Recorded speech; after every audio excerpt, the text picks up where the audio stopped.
Hello, and welcome to Social Founder Stories, the podcast for everyone interested in inspirational stories about charities and social enterprises. I'm your host, Caroline Deal, and I'm the founder of two charities, the Media Trust and Together TV. I well know the joys and challenges of being a social founder. Social Founder Stories are about the amazing people who make social change happen. People who use their passions, skills, and entrepreneurial drive to make a difference and to make our world a better place. You'll hear about what makes social founders tick, how they create impact, what they struggle with, and how they overcome their challenges, or not in some cases. Social Founder Stories is brought to you by the Social Founder Network in association with Kiva, the Centre for Innovation in Voluntary Action. You can find out more about Kiva and support their innovative work at www.kiva.org.uk.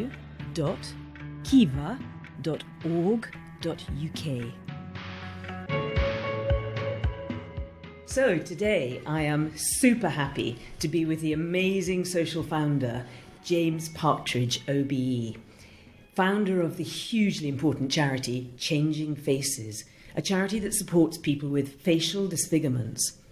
I've known James for many years now, and I am a huge admirer of his dedication and, really importantly, of the impact that he's had. I'm so excited to hear your story, James, and welcome to Social Founders. It's a privilege to have you on the show. Thank you for inviting me. A pleasure. So before we jump into your personal story, James, just tell our listeners a little bit about what Changing Faces is and what it does. Well, Changing Faces was set up in 1992 with the intention of creating new help, particularly psychosocial help, for people with facial and body disfigurements, to argue that that sort of help should be routine in the NHS, shouldn't be an optional extra, and thirdly, possibly most fundamentally, to challenge public attitudes about facial disfigurement. So important. Yeah. So those three goals were there at the start, and they remain there today, I believe. So, that is very satisfying 27 years on. Tell us a little bit about your own personal founder story and what was the catalyst. What were you doing before you set it up? What was your life journey going to be? Well, that's a good question. There's a photograph here that shows me in 1970, aged 18. And I'm happy-go-lucky. I've had the whole world at my, on my plate.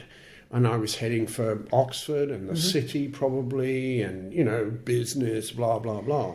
So an incredible life of ease and privilege. Privilege, certainly. I had upper middle class background, public school. Yeah. And although it was a liberal public school, I was completely unaware of some of the issues that I was going to face. And then just 10 days before I was due to leave school, I managed to turn over a Land Rover in Wales, and it blew up. Horrendous, it blew up, and I was the last one out. Yeah. And I thought I was just singed, but actually I was far worse than that. I'd been wearing a polo neck sweater jumper that had nylon in it, and it burned incredibly badly across my face, and 40% of my body got seriously burned. And so from being an 18-year-old looking at Oxford and the world, I was then put into a burns unit, and that was my life for, a long time. It just is beyond imagining for someone like me. I don't know how you coped with the pain as well as the shock and the horror. Tell us a little bit about... 1970 pain control was not bad. As long as you were prepared to be a pincushion, bush. Yeah. But I suppose psychologically the difficult stuff was actually coming to terms with what I'd done to myself. And some of these photos are going to be on the Social Founders website. And it was 3 months before I looked in a mirror, but I could tell from people that came to see me, particularly family, that this was not something that was just a little challenge. This is a serious mess of a face, and I had no idea about plastic surgery, anything about that. But they assured me, we'll get you looking better, and da-da-da-da-da. Little did I know that that was going to be 5 years of surgery. Wow. And it was remarkable surgery. I went in every vacation from university, and I took a year off. Yeah. And they put a lot of things right. They gave me a top lip. They gave me a new nose cover. They gave me a new chin, which comes from my back. Unbelievable. For 1970s surgery, it was amazing. Thank you for sharing them with us, James. Well, that's really amazing. Have a look at this one with the tube from my back now being pushed up onto my face. Yeah. I mean, I had no idea about any of this. Yeah. But I'd also pretty early on realised that these plastic surgeons were not miracle people. I needed to find ways of living with a different face, and that meant going down the corridor, Yeah. in the hospital, going shopping, going out into the public domain, Yeah. and it was terrifying. And you had to find a strength that you never knew you had, presumably. A resilience, physical and Courage. psychological. Courage Yeah. to push yourself Yeah. to do it. But most abundantly of all, I had to learn social skills that enabled me to manage all the various insults, inquiries, staring, ridicule, comments and questions, little children coming up. All of these presented me with, how am I going to cope with this? Yeah. And I had to learn new skills to manage all of that. And how did you do that? How did you By find the by strength? trial and error. I went to Oxford.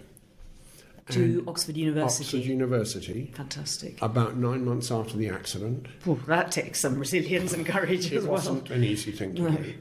But in the November of that first term, I happened to be in Blackwell's bookshop, and by accident my eyes lit on a book called Stigma by Irving Goffman, The Management of Spoiled Identity. And I looked at it and I thought, this might be something about me. And I opened it, and the first page was quite clearly about me. How fantastic. Well, it was and it wasn't. He was a sociologist studying people who were stigmatized, people with facial disfigurements, but other causes of stigma too. Yeah. And he analysed the new career that we had to undertake, which was on the outside. We were always on the fringe. People didn't look at us with respect, and we didn't look at ourselves with respect. Most important, yeah. Very important. I hid the book, I bought it, I hid it, I read it and read it and read it. It didn't give me answers, but it enabled me to jump into a sort of third-person position.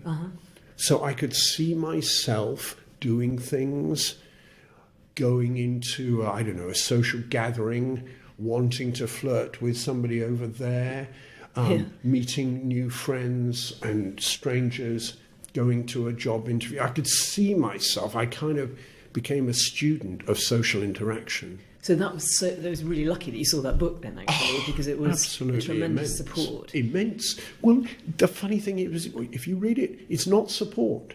It's an analysis. But it gave me an analysis. I could understand what was going wrong. Did you get any counselling support or any psychological support? No, there was a social worker who was trying very hard. I think the key word in all of this was I had to find my self-respect.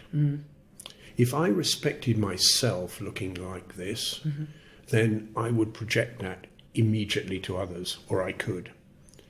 And so I found that with her help a little bit, but with my family and friends' help, I started to cultivate interests and talents, things that boosted my self-esteem, because I had traded on my looks.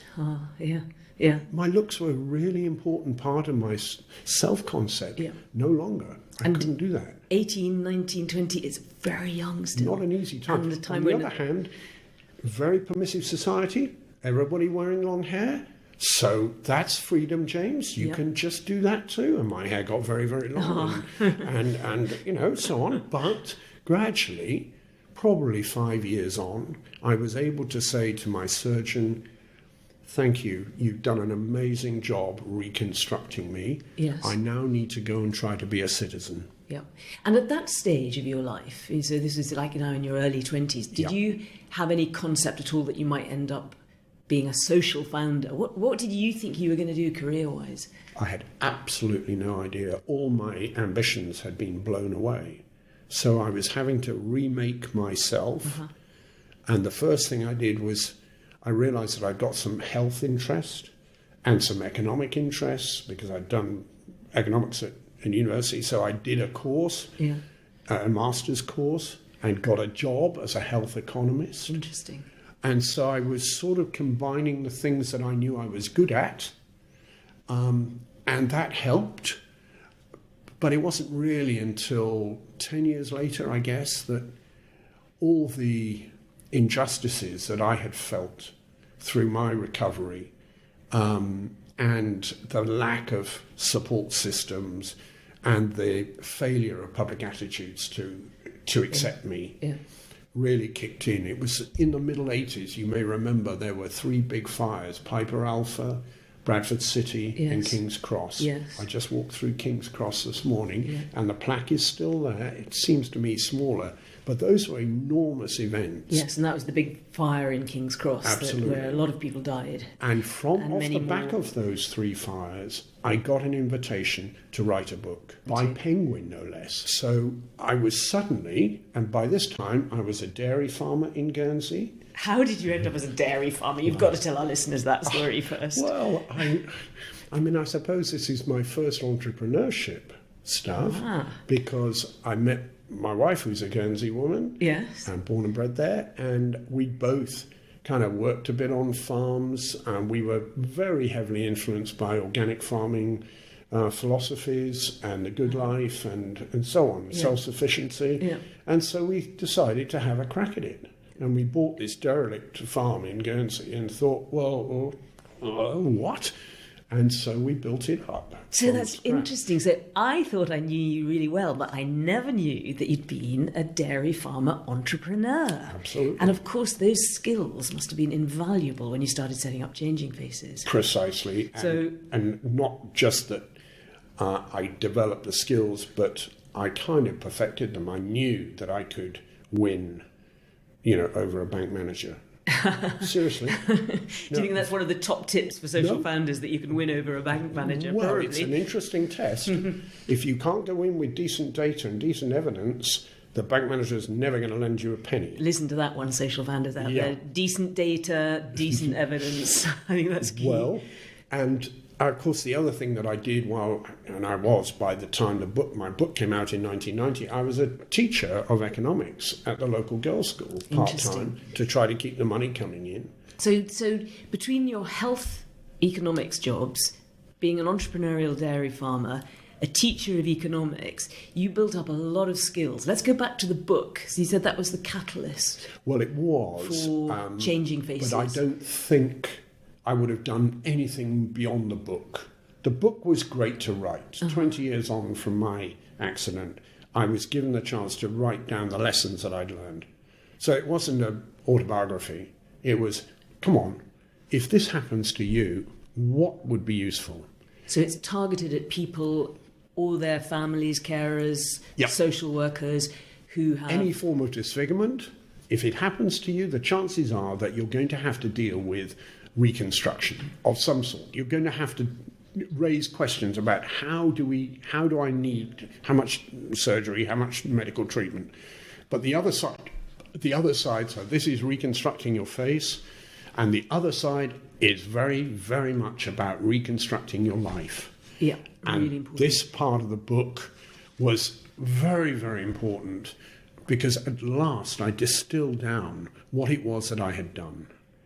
I had rebuilt my self-esteem. Fantastic. And only in short paragraphs and sentences and chapters, I managed to put down a lot of it. And possibly the most important chapters stemmed from a chapter called Are People Scared of You? Ooh, Yes, I remember that being a big issue, actually, when I first came across you and Changing Faces.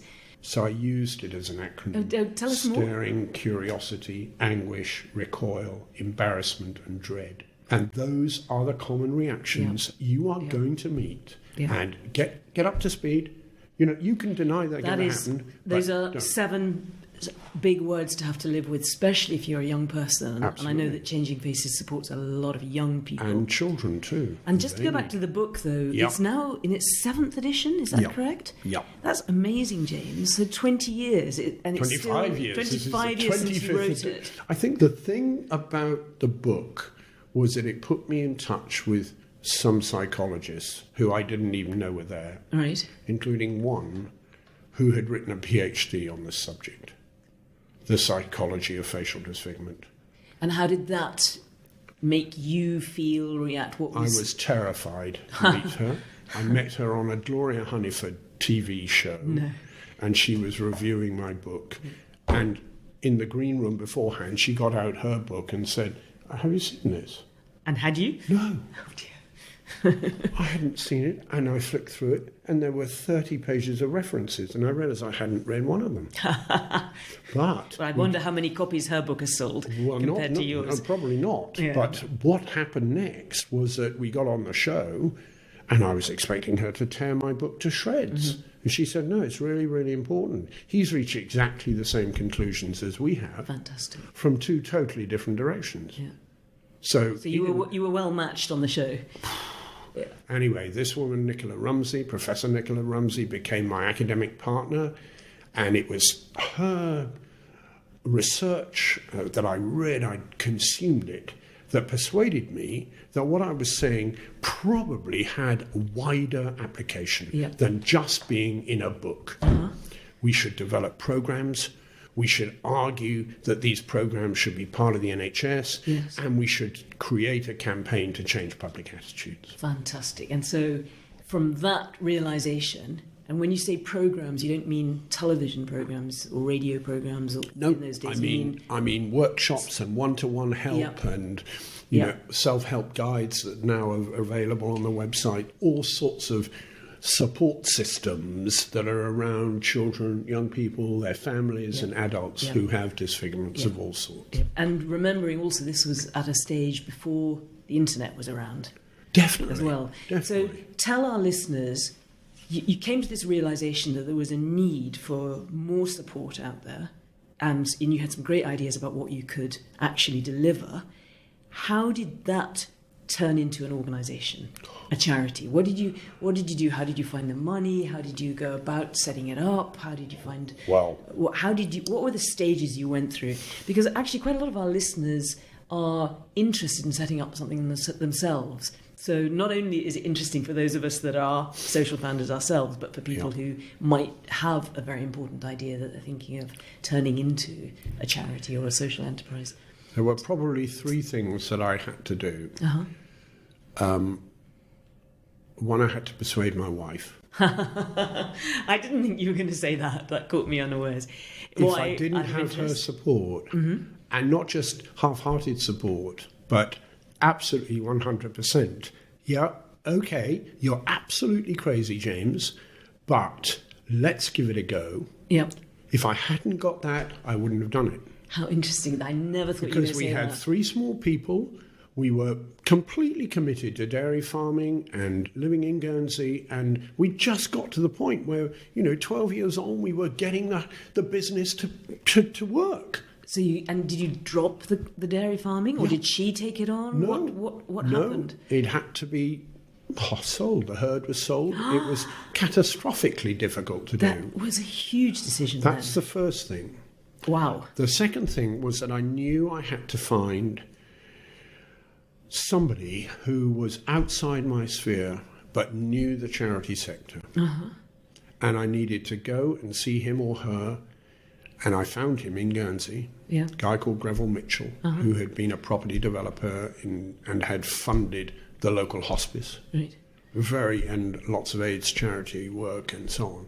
And I went to see him and I said, Greville, you're probably, I don't know you at all, but I've got an idea and I'd be really grateful if you could put your eye over it and tell me if you think it's absolutely balmy. And at this stage, you were asking him for advice, not for cash. Correct. Yeah. This is the concept. Yeah. He said, "Oh well, have you got a business plan?" And I thought, "Oh no, well, I mean, I have. Here's 3 bits of paper stuck together with a drawing pin." I mean, it was painful to give it over to him. But a few days later, I got a letter from him saying, "James, I think it's a very good idea. Yeah. And I'll support it, and I'll go on supporting it. Wow. And here's £5,000 to start it." And that's a lot of money in those days. This is 25 years ago, James, we're talking about. Absolutely. Yeah, that's a lot of money. It was huge. Yeah. And it was a vote of massive proportions. And did you already have your wife's support? You didn't tell us whether she did helped. support. Did that happen? Helped. No. You had that it was already. The September 91 date was getting her support. Yeah. And then I put enough together to make a charity, look like a possibility. Yeah. And then you got... And the third thing that I had to do was to find trustees who would stand by me, but not stand too close. Yes. My first chairman, thank his soul for being so brilliant, was a guy called Campbell Adamson. Sir Campbell Adamson. Very well known. Chairman of Abbey National. Yes. He had helped Sane to set up Marjorie Wallace. Yes. He had been involved with Vicky Clement-Jones's charity as well. He knew the charity world. And I went to see him and he said, "Well, I think I know why you're here. Tell me about the other people you've approached to be trustees." And I read off this wonderful list of eminent people that I thought would be quite good. Yeah. And he then said, very impressive. Are they all Yes James people? This is great. That's a really important indirect tip for other social founders. It was critical. And what was your answer to his question? Said, "No, I think they're Yes James but people. They would never hesitate from criticising or challenging." And did you really mean that? I knew that one of them, particularly a plastic surgeon, was definitely of that sort. I knew that a friend of mine that eventually became the treasurer was not going to give me an easy time of it. Yeah. So, no, I think I did know, but Campbell, of course, then said, "All right, I will do this as long as you understand that sometimes I'm going to be pulling the reins back to stop you. Yes. You can't just be allowed free rein." So right from the beginning, you had the right model in place from governance perspective. But I had, with Campbell's help, I did sort of gather the essence of good governance, and that gave me freedom in a way to do things. I knew I had to report to them. Accountability was good. We agreed a kind of what we would call a risk management arrangement. In those days, it was more about, how much reserves do we actually need to do this? Yes. And were you from the start, were you going to be paying yourself a salary? Yeah. Because I think that's an issue often for founders of charities and social enterprises. I made it quite clear that I couldn't do it otherwise. Yeah. So if people were concerned, here's the money, this is what's going to be paid, so let's be transparent about it. Well, that also gives the organisation a professionalism from the start as well. That this isn't just a gang of volunteers doing something. It's actually a professional organisation. We wanted it to be professional, but we had no idea at the outset. May 1992, we launched it. It happened to be a low news day, and we got quite a lot of good coverage, which was great. And had you raised more money by then? Yes, I had got King's Fund support.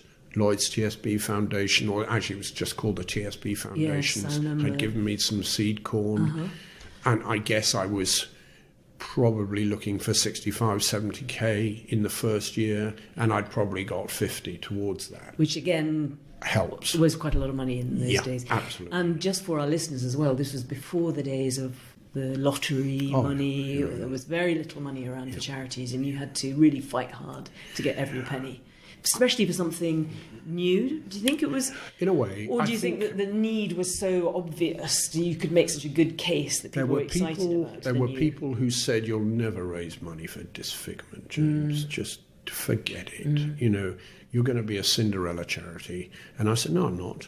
This is important, and I'm not going to do it on on a very small budget. Yeah.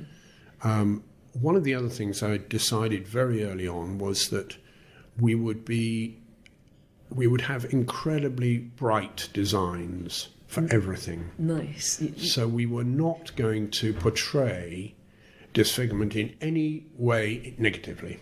And at that stage also, I remember that was shortly before I set up the Media Trust, actually, and I remember one of the things that really shocked me about the charity world coming into it new was how dowdy it was. Oh, yeah. How dull. Nobody bothered painting the front doors of their offices. Absolutely. People, the volunteers and the staff, and even, most importantly, the beneficiaries would be in terrible, horrible, grey, miserable offices with the wallpaper peeling off and the toilets being disgusting, let alone bright design. We had a bit of that because we were renting in a very cheap and cheerful place.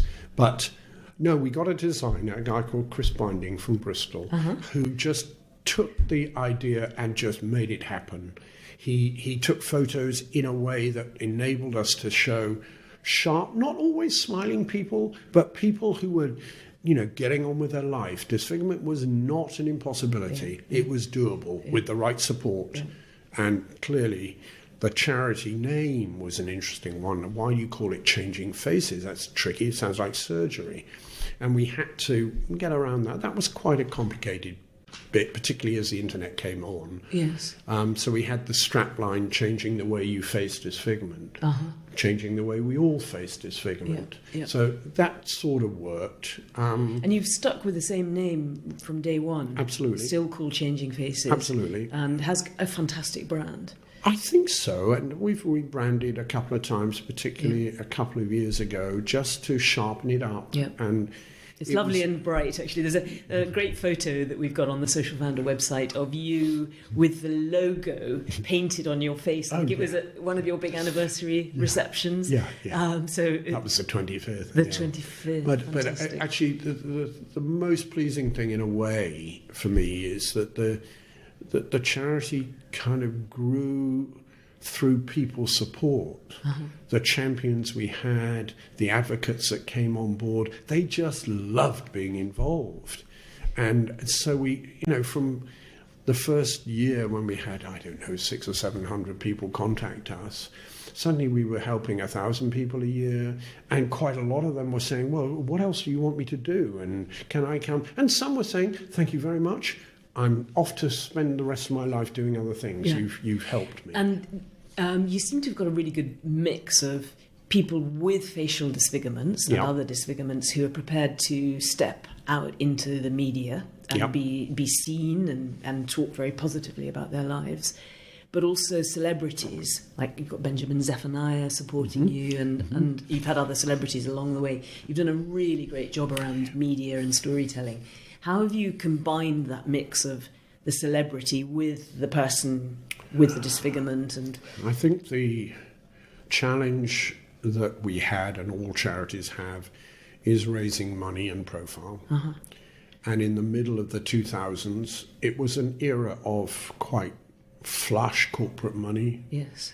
And we decided to try doing a gala dinner. Interesting. And a bit by accident, I happened, with a colleague, Henrietta Spalding, to have met Rory Bremner. And he had kind of fallen for us, and we'd of course fallen for him. Yes. And so we said, Rory, we don't want to put any pressure on you, but any chance that you might like to come and do a gala for us? He said, of course, I'd love to. That was such a coup, because all charities were desperate to get him at that stage. He was one of the top celebrities. So and a real draw. 2005, 2006, he came, and then he introduced us to Jan Ravens, who was just on the rise, and John Culshaw, and from then, other celebrities gathered, and we kind of attracted, I think, a very positive group of people who really understood. Yeah. They really understood. And Rory spoke at our 20th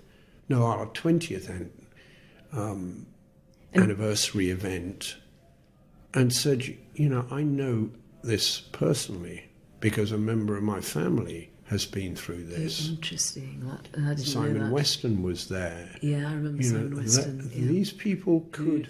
Just remind listeners about Simon Weston's story very quickly. Was one of the soldiers very severely injured in the Falklands War. And he was... He would say, look, James, I'm a fading celebrity now, but I can't do Welsh. But yeah, it was important and to have celebrities, and I think actually celebrities of the very highest level. Yeah. I would really counsel, charities not to be willing to accept less than the highest grade if you can get them. Oh, that's interesting. Because I think with the highest celebrities, we had Joanna Lumley come to something. I mean, she is just a joy. Yeah. And she would only do 10 minutes, of course, but now people turn up. I'm sure that lots of people listening will be saying, well, that's all very well to say that, but how on earth do you get them? How did you, as, such a driving force as the founder of Changing Faces, how did you do that? How did you find them? There's a certain What's amount the tips of that you give relationship to? building that you have to do, and this is true of high net worth individuals too. And you don't get them all. You get some, but you have to build relationship. And was your board really important to that as well? To some extent, but no, I wouldn't say so. So it was mainly you personally? It was me personally being sent in, but I think the board from time to time backed me up in a very significant way. The moment that we decided 10 years on from the launch of the charity, so we're now in 2002, to try to create an asset for the charity, to buy a headquarters in central London. Ah, interesting. So we had a capital appeal Yeah. for £1.5 million to £2 million. And that's the building off Tottenham Court Road. Correct. And you The still own Squire that. Centre. That's a great investment. And we had people come out of the woodwork, literally, to say, I like what you're doing. I want to support you. Yeah. I also want, they said, not to see this as a short-term thing.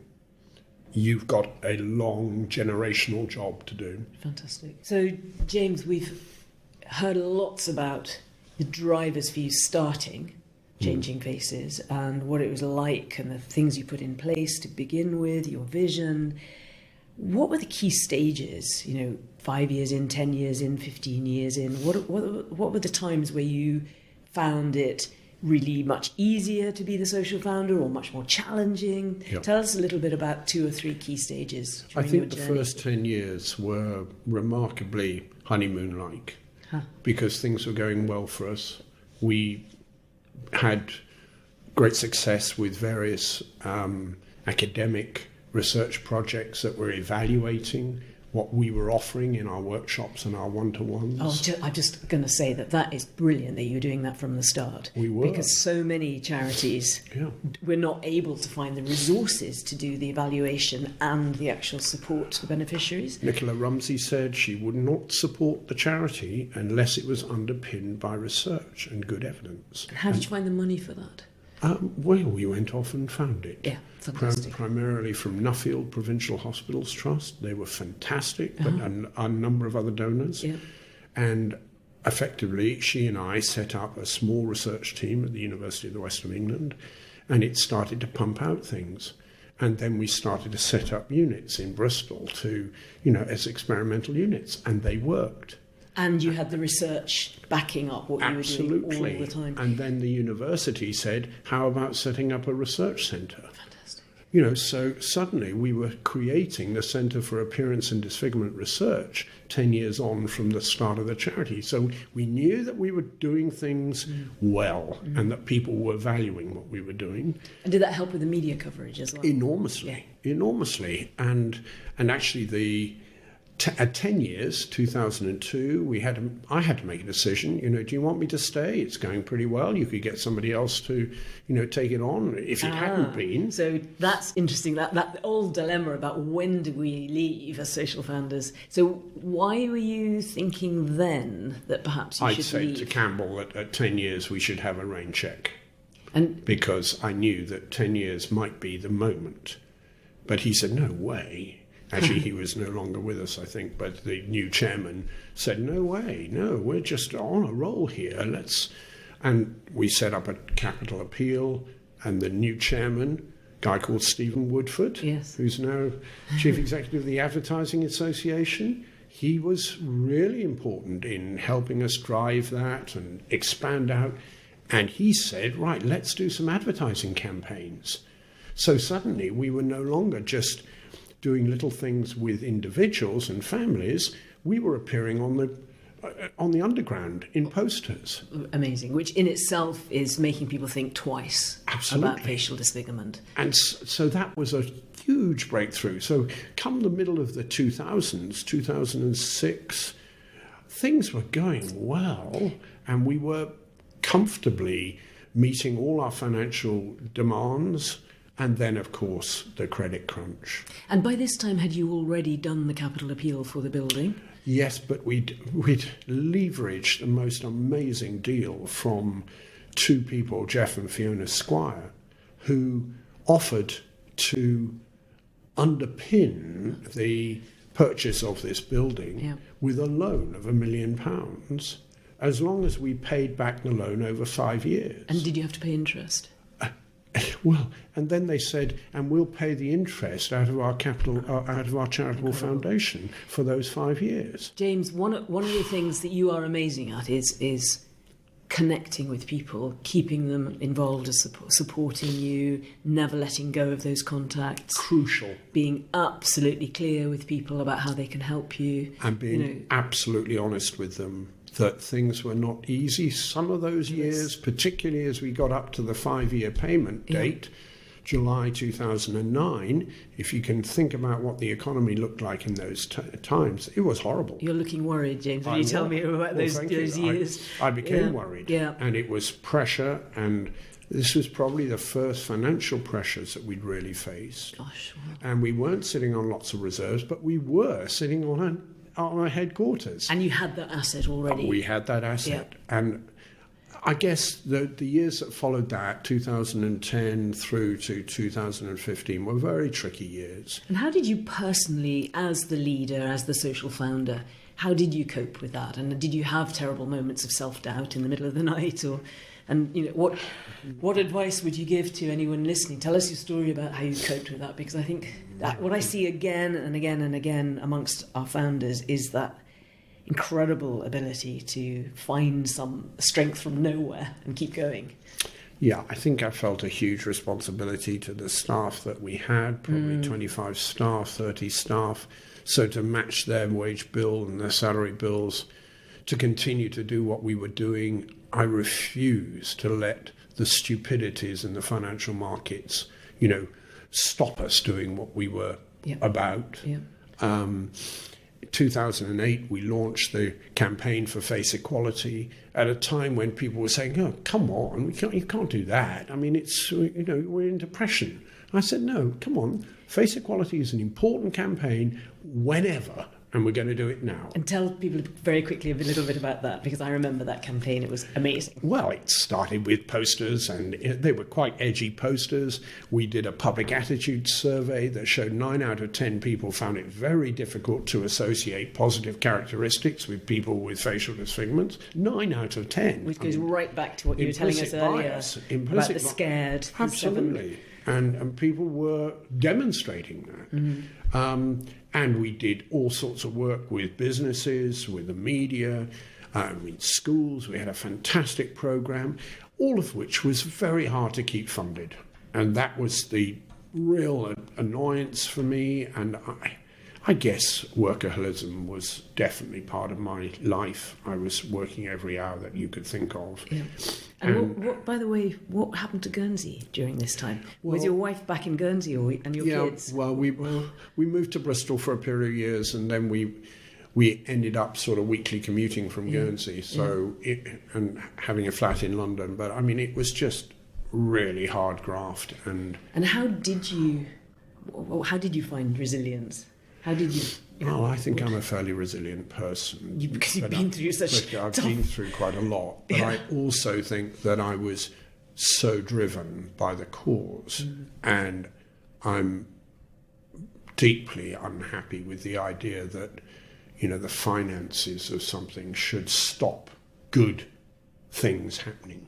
And so I would struggle. I'd ask people completely inappropriately, probably, to fund things, and they said, "Oh, thanks. I'm really pleased you asked." Excellent.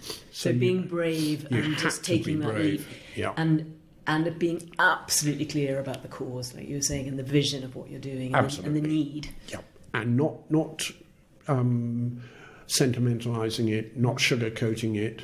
This is hard. There's some stuff here that is not easy to deal with.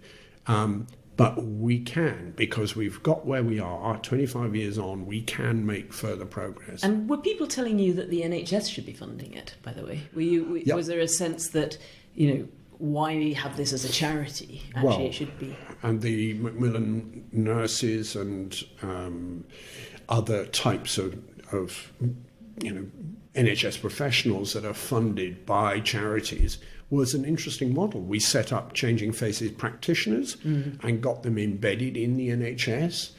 But then guess what? Austerity came along. And so innovation just didn't happen in the NHS. So we were faced with really difficult decisions as to how to keep going.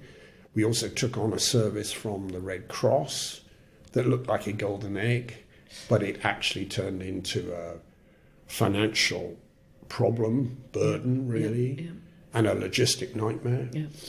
And did you ever have a time when you actually thought Changing Faces might go under? Yes.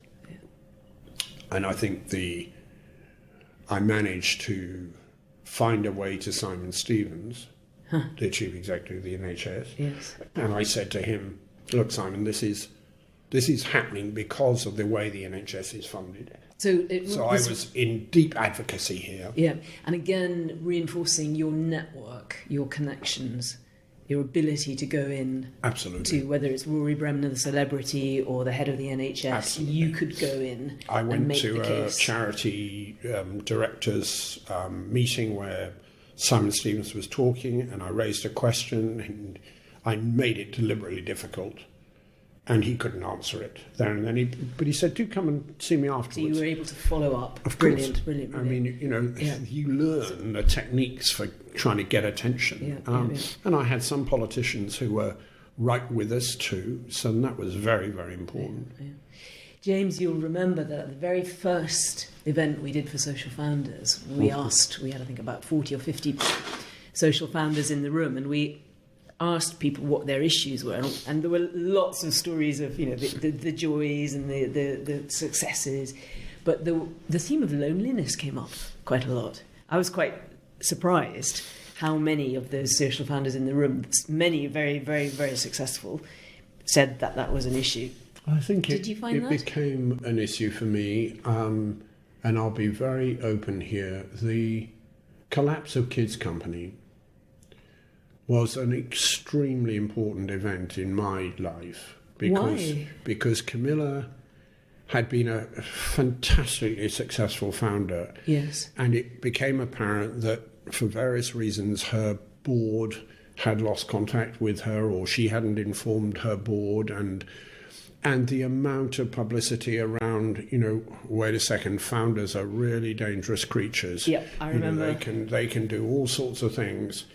I think created a different mood in the charity that I was running, which was hard to put a finger on it at the time, but I certainly felt that having had very much yes, James, but trustees, I was now dealing with some more difficult circumstances. So it coincided with a very tough time externally, with austerity across the public sector, the corporate sector. Finances were not good.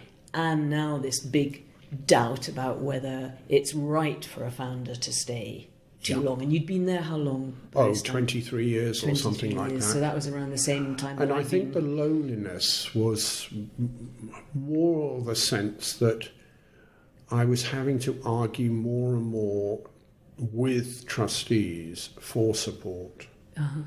And that's not to say I never argued with them, but that there was a friendliness in the discussion, but it became more and more hard, and I mean hard and risk averse, and it was very difficult time. Now, whether that was the trigger for me saying, I'll step aside, I don't think it was. I think I had always intended, if possible, to find a way of broadening out Changing Faces to be an international effort. Yes. And I really wanted to do that before I was, finished. And so at 25 years, by which time I was 65, it seemed about right to say, okay, I'll step aside and I will then concentrate on this international work. And I'm just going to say that Changing Faces was no way anywhere like in the state that Camilla's charity was. It was, well, A, it still is around and going very strong. And B, you've done an amazing job with it, and there was never any worries about that. But just very quickly, who did you when there were those tough times? Who did you go to? Who did you talk to? Was it your wife? Was it? I think you and I had some great conversations at the time. Actually, we did. I mean, mutual founder support. You look for people that you really, know will trust you and listen. They might not agree with everything you say. I had two treasurers in the years up till then, Andrew Jarvis and Mike Ogninsky, who were both absolute rocks for me. So you made sure that you had people around you, both on the board, involved with the organisation. But when they left, they stayed close to me, and they were concerned for my welfare, and it was not an easy time. But, I don't think stepping aside is ever easy for founders. It's a big issue for everybody. It's a big issue. Yeah. And I don't know that I did it as well as I could have done. My intention was to get out of sight and sound and concentrate on developing an international program for Changing Faces. But also the thing about founders who've been involved for so long, you were so personally associated with it in every way, because it come out of your own My wife adversity. says that, this network of international contacts I had was like a spider's web. I could point to all sorts of people around the world who were friends and allies. Yes. And I wanted to join them up. Which is a tremendous asset. Yeah. And did the board feel strong enough to take forward the succession planning? They did. And I think, as it turned out, they also decided that they really needed to concentrate on the UK. So Changing Faces decided, no, it was going to be concentrating on the UK. So, that was not all that easy for me. Because you were hoping to do the international work within Changing Faces. Within Changing Faces, and draw up all sorts of, joint programs and joint ventures and so on. But as it's turned out, I've now created another thing. So tell us, so you in the end you left Changing Faces after 25 years. With a great celebration. It was fun, fantastic wasn't it? party, and just everyone so wowed by everything you've done over those 25 years. And it was the day before Face Equality Day. Yeah, so the timing was perfect, and you must have felt super, super proud. I did, and I do. Yeah. And And then you already had your concept of the international connections. I created it. So tell us a little bit about how you went from... You started again, really, in a funny kind of way. I did. I came back. How did that feel? I did 6 months research and talking to all sorts of people around the world, NGOs, charities, professionals, and all sorts of people. And what I came back with was that there was a huge interest in our programs, our help side, our campaigning. People wanted to create voluntary alliances and work together, and I had this extraordinary conversation with another one of my great allies through all this thick and thin, Susan Scott Parker. Oh yes, she's wonderful. Yeah? Yes. And as I was explaining this, she said, "Hold on a second, James. Wait a second. Why voluntary alliances?" And I said, "Well, because I didn't think that, alliances are voluntary, aren't they? She said, yeah, but there are different types of alliances. Let's have a look. And so the brain got moving. Yeah. And before long, I was talking to all sorts of people that had set up alliances, from Teach for All to all sorts of different social founders models, and there are lots of them. There are many, and so Face Equality International was a kind of natural development, and we've now got 30 NGOs around the world. You've got 30 already? 30, and that's from a launch in November, last November. That's incredible. And they pay then? Is that where you're coming to? No, when what you say...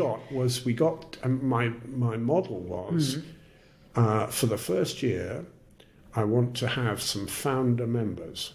So will some of you guys, and I wrote to 12 of them, and 9 came back and said, yeah, I want to be a founder. Excellent.